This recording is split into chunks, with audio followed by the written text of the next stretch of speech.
Hey everyone, welcome to Butter and Sage. Today I want to share with you a recipe that I frequently make in my kitchen. These are cucumbers and we're going to make fermented cucumbers, full of goodness for your gut health and really important for this time of the year in particular to have a strong immune system. So 5 of those they're called midi cucumbers.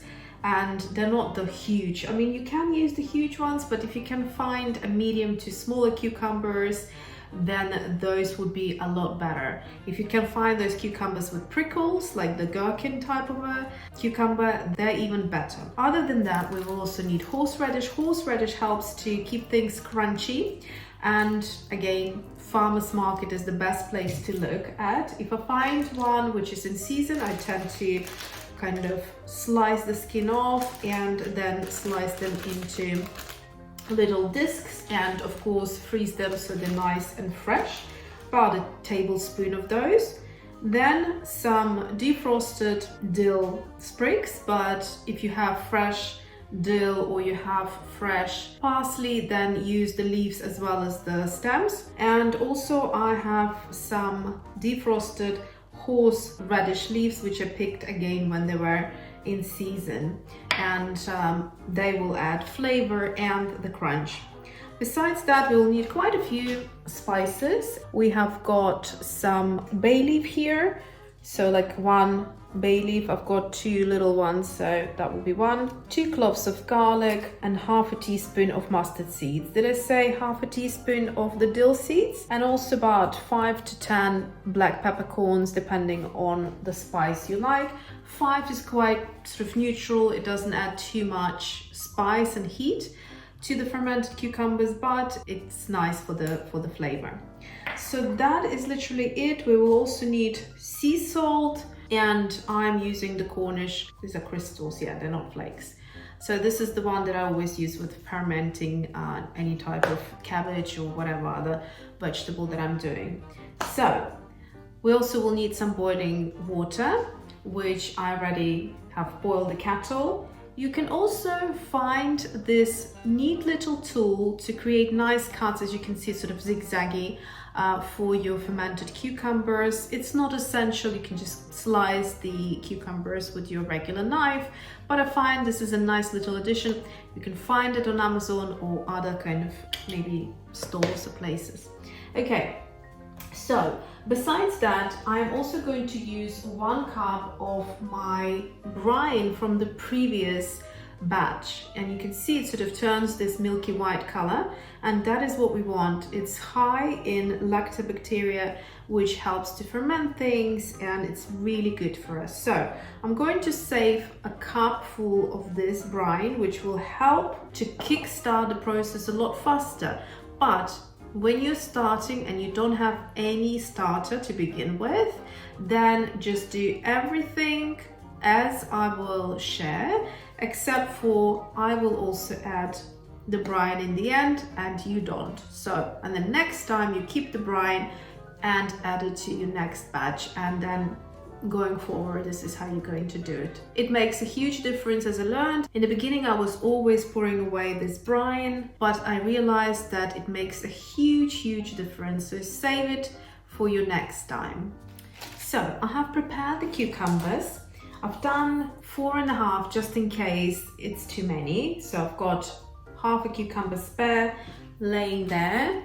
And this is the size we're aiming at. So not too thin. I'd say about maybe 1.5 centimeters thickness, and you can see how lovely they are looking on the cut side.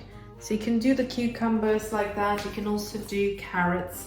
And so first of all, I'm going to add the dill sprigs in the bottom. Obviously washed out my jar, and this is my favorite jar to do this in. It just works really well. Horseradish leaves go in there as well. Sliced horseradish,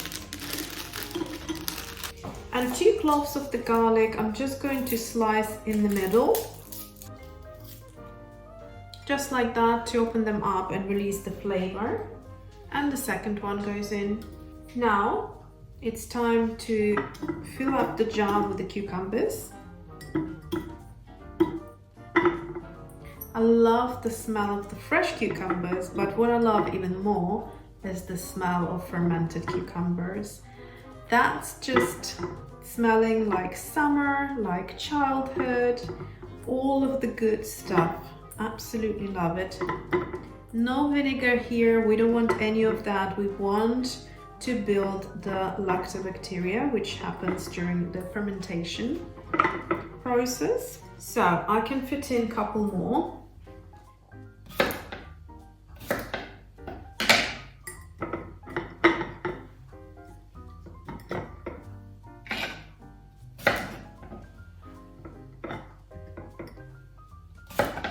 Okay, so for me it was exactly 5 cucumbers, just like that. Now this step you skip because you don't have the starter, so you skip that part obviously. But next time when you do have your brine, save it, make sure you fish out all the previous seeds and spices and all of that, and just use the brine on its own. And the next part, we need 2 heaped tablespoons of this salt per 1 liter. I'm going to start with half a liter and see if I need more, then I will add more. So half a liter of boiling water. Yeah.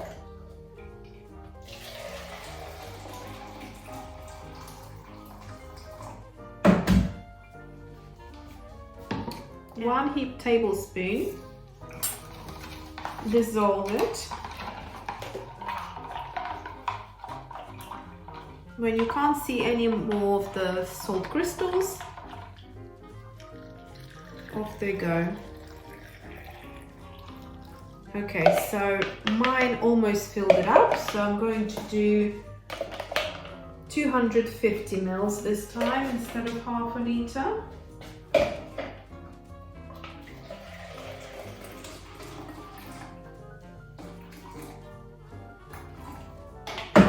And half of that tablespoon. I just don't want to waste the salt, so that's why I'm not doing a full liter.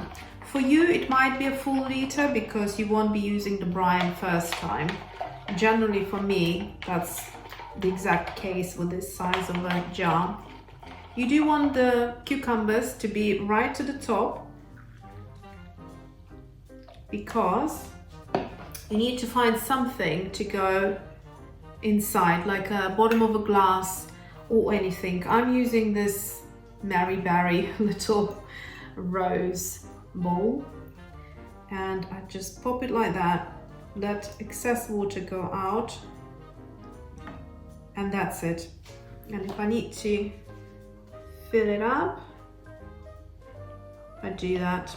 I tend to keep extra bit of this salty boiling water with cling film next to this jar, just so that I can fill it up in the next couple of days, because these cucumbers will push out during the fermentation process the water, and you'll see tomorrow, next day, you will have a little bit of that water kind of gone, or sometimes it goes down into the bowl here. But you know, I never like to collect the water or the brine from the bowl, because some fruit flies or dust particles or cat hair can get in there, so I just don't use that, and I use nice and clean salt water just to fill it up back to the brim. Basically, you don't want any cucumbers sticking outside, you want them to be submerged under the water, and you want the water to be right to the brim of the jar.